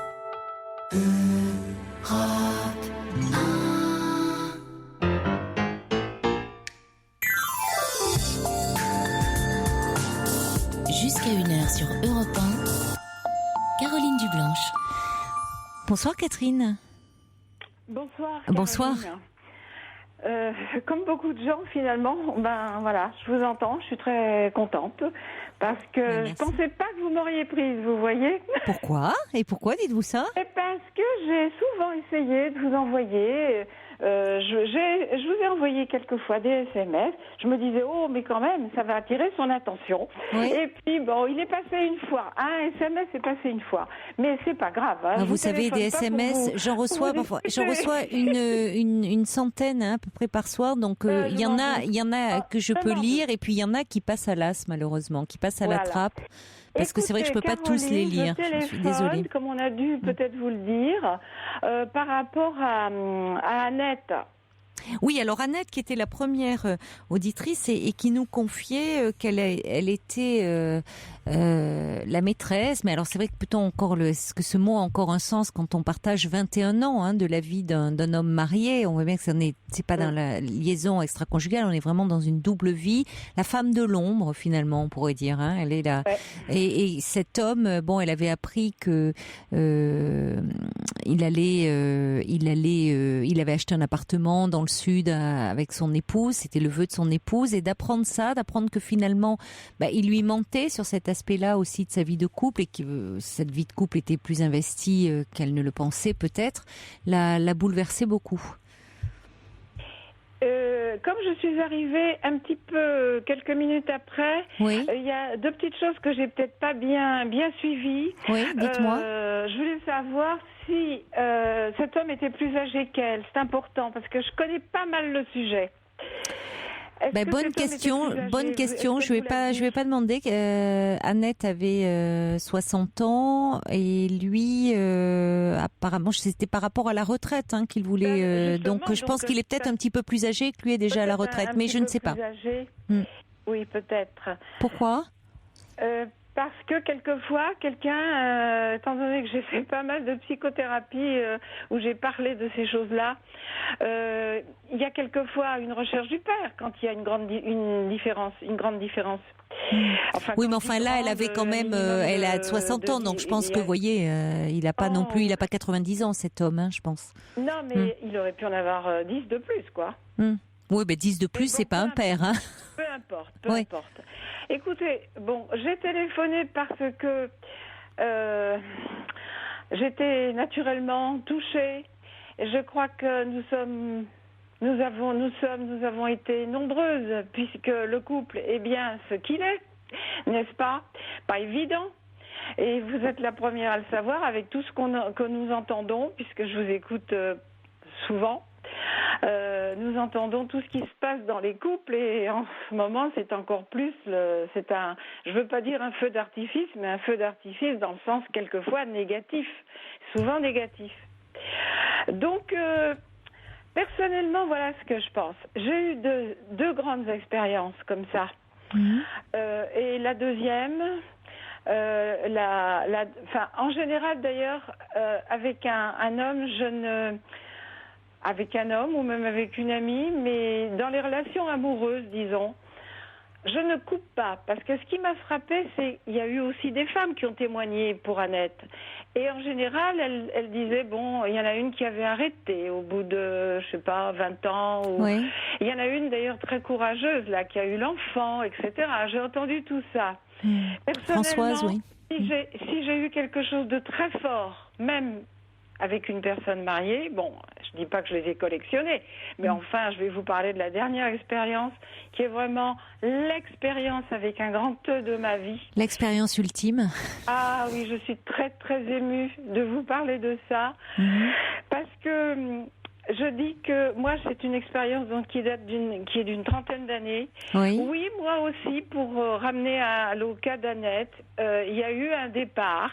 Eh bien oui, c'est vrai, avec le recul, maintenant que vous me le dites, je m'en doutais, car vous savez bien que l'intuition féminine, je me doutais que c'était le moment du départ. Bon, disons que j'ai été un peu... Bon, il faut quand même être un petit peu à droite. Je ne vous peux pas raconter ici tous les détails. Mais enfin, je m'en suis doutée. Et puis, ils sont partis dans le sud. Et je me suis en effet aperçue que, on disait toujours, tomber amoureux, bof, bof. Et puis, total, eh bien, vous venez de le dire. C'est bien beau, une très jolie relation sexuelle. Et puis, on ne sait pas que, voilà, il y a quelque chose qui s'est joué. Et ça faisait déjà quand même, ça faisait déjà quelque temps qu'on se voyait régulièrement. Je pense que c'était un peu comme le monsieur d'avant, je me souviens plus de son nom. Émilien ? Une sorte de complément. Je l'ai bien senti que c'était. Je connaissais quand même déjà un peu l'homme. J'avais entre 30 et 40 ans. Voilà. J'ai bien senti que c'était au fur et à mesure. Je me disais, oui, finalement, tu lui plais beaucoup sur ce plan-là, etc. Et puis on se posait toujours la question. Oh voilà. Une fois qu'il est parti à la retraite, oui, il est revenu. J'habitais la région parisienne à ce moment-là, et il revenait régulièrement. Il ne pouvait pas arrêter. Et moi, je me disais, il y a quand même autre chose. Donc, on avait une complicité intellectuelle. Il y avait tout ce que ces femmes ont décrit, qu'elles ont eu une très belle relation. Ça impliquait tout ça. Et ça, comme vous disiez très bien au monsieur d'avant, eh bien, quand il s'installe ça, là, les choses deviennent plus difficiles. Mais la différence, et là, je fais la liaison avec ce que je pensais vous dire. Oui. Je pense qu'il y a deux catégories de femmes. Et c'est pour ça que j'ai appelé. Et Jeanne vous l'a peut-être dit. Il y a ces femmes qui disent, très souvent ce sont des très jeunes femmes, parce qu'elles n'ont encore peut-être pas beaucoup vécu de choses. Donc elles disent, c'est elle ou c'est moi. Je les comprends. Elles ont envie de former un couple. Moi, j'avais déjà été mariée étant très jeune. Oui. J'avais eu une séparation. J'avais eu le temps d'avoir un enfant. C'était pas, j'avais mal choisi, ou il avait mal choisi. C'était pas c'était pas ça, quoi. Malgré beaucoup d'avantages sur certains plans. Et voilà. Je m'étais aperçue qu'en effet, on commence à se connaître mieux quand même à partir d'un certain moment. Oui, heureusement. Que je n'avais pas, que le couple pour moi, j'avais observé tellement, j'avais fait des études où j'avais eu besoin d'écrire à propos de romans. Et je me souviens que je le dis, ça a attiré mon attention. Un écrit que j'avais fait a été, mon orgueil en souffre, mais il avait été retenu parmi la France et la France d'outre-mer, parce que je disais exactement comment je voyais l'homme. Et en effet, je ne lui jette pas la pierre, mais ils sont différents de nous. Et en effet, heureusement, oui, il ne s'agit pas de le nier. Plus facile. Oui. Donc, la femme qui va dire c'est elle ou c'est moi, la pauvre, en général, elle a tout faux, parce que l'homme, il y arrive la plupart du temps. Moi, c'est sur une échelle de 1 à 10... Il arrive à quoi ? Il arrive à faire la séparation. Oui. Une femme amoureuse... Il y a des femmes aussi, le clivage, c'est pas seulement masculin. Vous avez raison. Mais je pense que l'homme est plus doué dans ce cas-là. Vous parlez sur le plan de l'infidélité, parce que sinon le clivage c'est un mécanisme de défense. Donc, oui, voilà. Mais je dis continuer à aimer sa femme. Et puis, vous l'avez même décrit, vous en avez parlé aussi. Et puis, avoir une relation sexuelle, c'est sexuelle qui complète ce que la femme peut-être n'apporte pas ou n'apporte plus. C'est quand même plus facile. Alors, il est évident qu'une femme qui a déjà vécu quelque chose, peut-être qu'elle acceptera ce qui a été mon cas. J'avais quand même déjà vécu quelque chose. Oui, c'est ça. Vous aviez vécu l'aventure du couple, de la maternité. Voilà. Et c'est mon caractère. Parce aussi, oui, certainement. Aussi que le couple, pour moi, j'ai quand même observé. C'est pas uniquement mon mariage. J'ai quand même observé, très franchement. C'est Frédéric Bédet qui dit l'amour le couple dure 3 ans. Oui, l'amour dure 3 ans. Il en a fait un livre, un film. Il a fait son roman. Eh bien, écoutez, moi, j'ai horreur du au jour le jour, du quotidien, voilà. Oui, c'est ça. Oui, le quotidien vous ennuie, la routine. Oui. Quelque part, ça m'arrangeait. Quelque part, ça m'arrangeait. Vous me permettez de faire le bilan de cette magnifique relation. Je vous comprends, oui, mais c'est ce que j'essayais aussi de dire à Annette, que d'une certaine façon, on ne reste pas par hasard non plus dans une relation comme ça de ce type où il y a un obstacle majeur dans la mesure où l'autre est marié. C'est que d'une certaine façon, inconsciemment, souvent vous en avez pleinement conscience, mais c'est pas toujours le cas. Ça arrange parce qu'il y a une peur par rapport au couple, il y a une histoire, on reste dans quelque chose où on s'arrange avec son désir finalement. Voilà. Et Caroline, je vous assure que, en fait, à la limite, je trouve que on peut se réaliser, parce que j'entends beaucoup de femmes qui pensent, c'est vrai, alors à chaque fois, j'en parle à des amis, je dis, mais c'est vrai, si elles n'ont pas vécu suffisamment de choses, je comprends qu'une femme même de 60, 70 ans se dise, mais j'ai envie de vivre, parce qu'elles n'ont peut-être pas assez vécu. Voyez, 2 choses. Alors, pour tout vous dire, c'est que moi, ce monsieur, il est maintenant, comme il dit toujours, maintenant je suis un vieux monsieur. Il est toujours donc, il est parti donc dans le sud, il y a quand même certaines années maintenant, mais on se téléphone toujours, et c'est un backstreet quelque part. Vous avez peut-être lu, vous, le roman. Puis il y a eu non, je ne l'ai pas lu, mais j'en ai entendu parler, oui, Backstreet. On se téléphone toujours, et pour moi, comme il me dit toujours, mais je ne l'ai pas fait exprès. À la limite, j'étais la maîtresse idéale. Ah oui, puisque je ne demande rien. Oui, tout à fait. Non, mais on sent que vous vivez pleinement cette relation. Enfin. Et alors, je vous ajoute une chose, la raison aussi pour laquelle, c'est que oui, premièrement, je veux réagir aussi. Je l'ai noté, ça. Cette dame qui disait... Vous ne pouvez pas réagir à tout. J'ai promis à Jean-Louis que je le passerai avant la fin de l'émission. Donc, si je vous demanderais d'être un peu concise... Elle avait loupé sa vie. Oui. Écoutez, je veux vous dire, à vous, mes sœurs, les femmes, quand vous aimez, vous n'avez pas loupé votre vie. C'est merveilleux d'aimer. C'est le sens de la vie, aimer. C'est triste une vie où on n'a pas... Oui, c'est pas donné à tout le monde de pouvoir vraiment aimer et avoir une belle histoire d'amour. Eh bien, justement, et je crois qu'il y en a une qui en a beaucoup conscience, la personne. Je ne juge pas, surtout pas. Mais je veux le dire avec force, c'est important. Et moi, ce qui m'a aidé aussi, je vous l'avoue maintenant, c'est que j'ai quand même de la création dans ma vie. Et c'est pour ça que certainement. Je ne vous dis pas que si je faisais pas, j'aime beaucoup, j'ai 2 grandes amitiés féminines, très enrichissantes. J'ai, disons, une vie bien remplie en dehors de...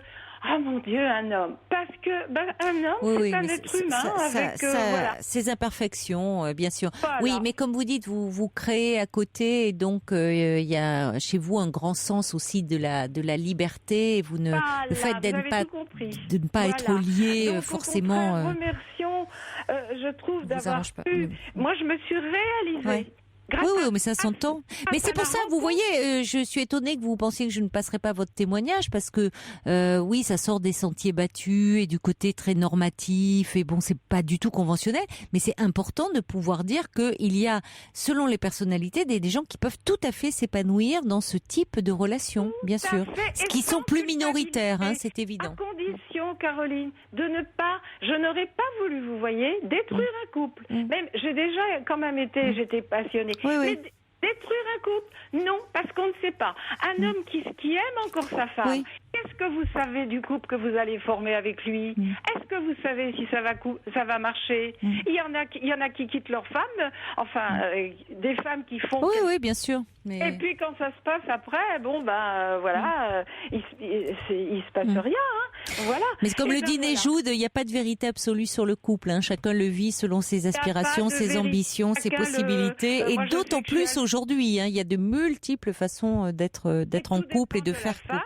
Si elle est très multiple, elle est capable en effet de faire ça.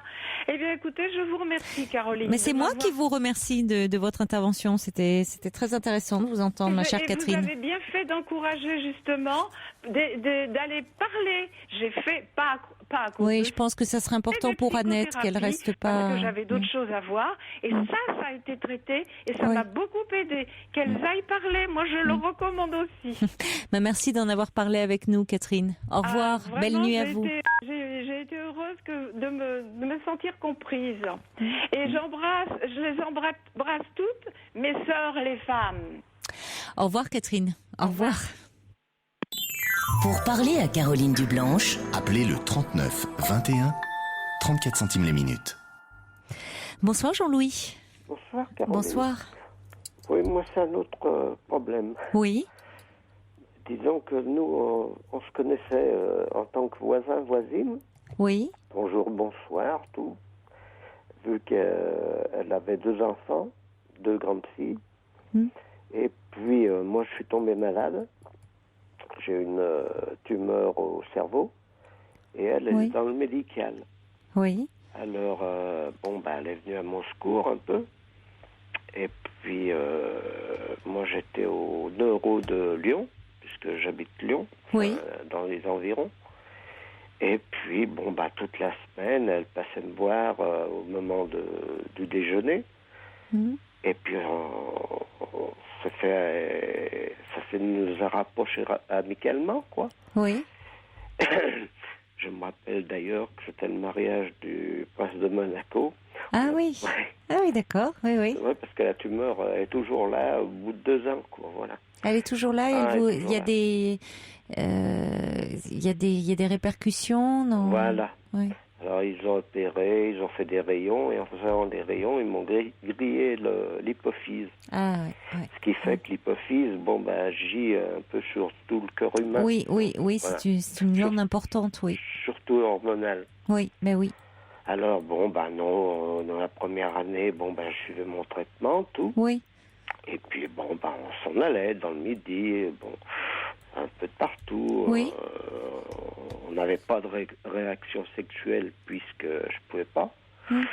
Et on avait un autre amour sincère, quoi. Et les filles, tout oui, puis vous pouvez, il n'y a pas que aussi dans le rapport sexuel, il y a d'autres façons d'être proches et tout à fait. De se caresser. Il y a pas, vous voyez, on peut aussi faire l'amour de multiples façons. Hein. Bien sûr. Et les filles, elles le comprenaient très bien puisqu'elles ont 25 et 22 ans, dont une qui est cardiologue. Donc elles comprenaient très bien. Oui. Et l'année, on a fait Noël ensemble, tout, on réunit. L'année passée, et tout allait bien. Moi, je lui ai fait des cadeaux, tout. Puis, comme elle a divorcé depuis 13 ans, elle était un peu gênée. Elle a voulu se mettre dans son appartement parce que son mari l'a foutu dehors, vu que les enfants étaient majeurs. Ah oui. Alors, je l'ai aidée un peu. Oui. Et puis, j'ai rétabli l'appartement qu'elle venait de louer, les meubles, tout ça. Et puis, 2-3 mois après, j'ai senti que ça allait plus. Oui. Qu'il y avait un relâchement, plus de petits bisous, plus de de petits mots, on se marrait. Je dis, tiens, c'est bizarre. Et puis, dans cette résidence, il y avait un monsieur qui est beaucoup plus jeune que moi. Moi, j'arrive à ma soixantaine. Oui. Et il a 35 ans. Et puis, moi, je garde mon véhicule pour amener des affaires à ma compagne. Et il m'agresse, il me tape dessus, tout. Bon, je dis, très bien, j'ai porté plainte à la police. Et depuis ce jour-là, disons que là, ça s'est distancé. Les bouquets de roses que je lui portais chaque samedi. Et ils m'ont dit, oh, mais j'en ai pas besoin, j'ai trouvé quelqu'un d'autre. Ah oui. Ouais. Bon, alors j'ai dit, bon, je vais faire mon enquête un peu. Et je me suis aperçu que la personne qu'elle avait trouvée, c'était celui qui m'avait tapé dessus.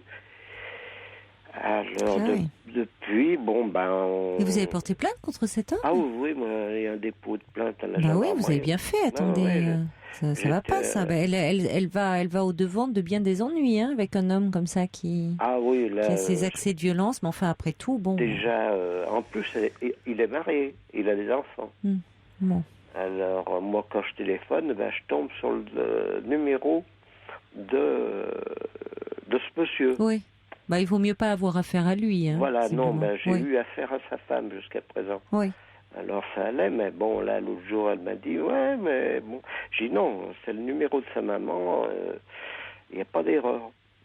Alors méfiez-vous plutôt de votre mari, qui a d'autres... n'allez pas trop parler à cette dame, parce que, vous voyez, vous rapprochez, parce que vous êtes malheureux, et donc, du coup, c'est une façon de dire, je suis pas tout seul à être malheureux, cette femme aussi, mais vous voyez, il vaut mieux éviter d'être celui qui annonce. Vous risquez d'avoir des ennuis, et d'autant plus avec cet homme qui sait pas se contrôler, là. Oui, ça c'est sûr. Donc, il vaut mieux pas être en contact avec la femme de cet homme. Hein. Oh non, mais j'en ai aucun contact, déjà téléphonique, là maintenant j'ai arrêté. Oui, mais même. Ouais. Donc, bon... Et donc, vous ne la voyez plus, cette femme avec qui vous avez une relation? Si. Ah bon? De temps en temps. D'accord. On se trouve, soit au marché, ou... Alors, elle me fait le grand sourire, on s'embrasse, tout. Oui. Mais ça va pas plus loin. Non, puisque là, elle a rencontré cet homme, pour qui elle a eu un coup de cœur, et elle s'est éloignée de vous. Voilà. Malheureusement, ça arrive. Hein. Ça, vous restez... Et le gros problème, quand elle a déménagé, moi, je l'ai aidée, bien sûr, financièrement. Parce que, alors, moi, ce qui me travaille, c'est que mon argent travaille pour ce bonhomme qui n'a pas l'air d'en foutre une, quoi. Il est plutôt à la maison que... Parce que vous lui avez donné une grosse somme d'argent? 3 000 €. Ah oui, en effet, oui. Bon. Écoutez, de toute façon, vous l'avez donné à ce moment-là à cette femme parce que vous l'aimiez, parce que vous étiez proches, et puis malheureusement vous vous êtes éloignés. C'est-à-dire que la complicité que vous ressentiez n'est plus là, et ça vous n'y pouvez rien. Hein. Mais je la sens malheureuse, c'est pour ça que j'appelle, parce que je la sens pas nette, parce que elle s'occupe de l'hôpital mère-enfant à Lyon. Et elle prend des dépressions de temps en temps. Et je la sens malheureuse. Quand je l'ai au téléphone... Mais parce que vous l'appelez quand vous l'avez au téléphone, c'est vous qui l'appelez? Oui, mais Jean-Louis, vous aussi, vous êtes malheureux de cette séparation. Donc, vous ne pouvez pas porter en plus son malheur. Qui sait vous voyez, elle va au-devant des difficultés, là. Bon, après tout, elle fait ce choix à un moment d'aller vers cet homme qui est marié, qui peut-être la rend pas heureuse, mais bon. Et puis déjà avant lui, c'est une dame qui souffrait de dépression. Donc vous pouvez pas porter, voyez, la souffrance de cette dame. Vous avez déjà suffisamment à faire avec vous, avec vos problèmes neurologiques, votre santé, où il faut que vous soyez quand même dans un environnement calme et que vous créez pas de trop de stress. Oui, mais qui se passe maintenant, disons que il y a 15 jours, j'ai essayé de me bousiller en voiture, voilà. Ah oui, mais ça va pas du tout. Hein. Bon, heureusement, vous êtes là pour en parler, mais il est important, si vous vous sentez comme ça très déprimé, d'être accompagné, d'être aidé, parce que vous voyez, la vie s'arrête pas là. Vous vous rendez compte, Jean-Louis, vous surmontez, vous faites face avec courage, avec d'énergie à ce problème de tumeur. On vous soigne. Donc c'est pas pour aller vous mettre en l'air comme ça quand même, parce que cette dame est plus dans votre vie. Bien sûr, je comprends que vous soyez malheureux, mais la vie s'arrête pas là, Jean-Louis. Oui, mais bon, moi je compte Vous l'avez rencontré à un moment où vous étiez aussi très vulnérable, vous étiez à l'hôpital et ça a été une belle embellie dans votre vie, hein, parce que parallèlement, on vous apprenait que vous aviez une tumeur, mais vous faites cette rencontre amoureuse qui vous porte. Donc là, vous vous sentez... Donc elle m'a sauvé de... C'est pas elle qui vous a sauvé, c'est-à-dire que c'est vous aussi, et l'équipe médicale, mais elle vous a aidé, bien sûr, à vous battre dans ce combat. Mais dans les faits, c'est vous qui avez cette tumeur et c'est vous qui la combattez, et c'est aussi vous. Vous voyez, alors qu'après vous soyez porté par cette histoire d'amour, oui, mais ce qui compte, ce qui il y a de plus beau, Jean-Louis, c'est la vie. Et c'est votre vie qui est précieuse. Donc vous pouvez pas la mettre en l'air comme ça. Vous êtes très bien placé pour savoir à quel point la vie est précieuse. Bien sûr que la vie vous allez à l'hôpital vous prenez un traitement même si cette tumeur est là et même s'il y a des répercussions, vous êtes en vie et vous pouvez mener votre vie et parler. Donc il s'agit pas de la gaspiller parce que cette femme qui vous dit elle est pas très heureuse, à un moment elle est partie. Voyez, parce que vous pouvez à nouveau vous aimer, trouver un nouvel amour. Donc si vous vous sentez très déprimé en ce moment suite à cette rupture, il faut en parler à votre médecin traitant, parce que souvent les médecins, vous savez, ils vous suivent pour ce problème de tumeur au cerveau, mais peut-être ils se disent oui, il est déprimé parce que c'est sa maladie. Non, vous pouvez dire que vous traversez une rupture qui vous fait terriblement souffrir et que vous avez besoin d'être soigné pour ça. Parce qu'il ne faut pas que vous restiez avec des idées suicidaires comme ça, hein, Jean-Louis. Donc faites-vous vraiment aider par votre médecin, faites-vous prendre en charge, parce que votre vie est vraiment précieuse. Donc il faut que vous en preniez bien soin. Bon courage, Jean-Louis. Belle nuit à vous. Il est maintenant 1h sur Europe 1. C'est l'heure des informations présentées par Laurence Gontier. Bonsoir Laurence. Bonsoir Caroline. Bonsoir à tous.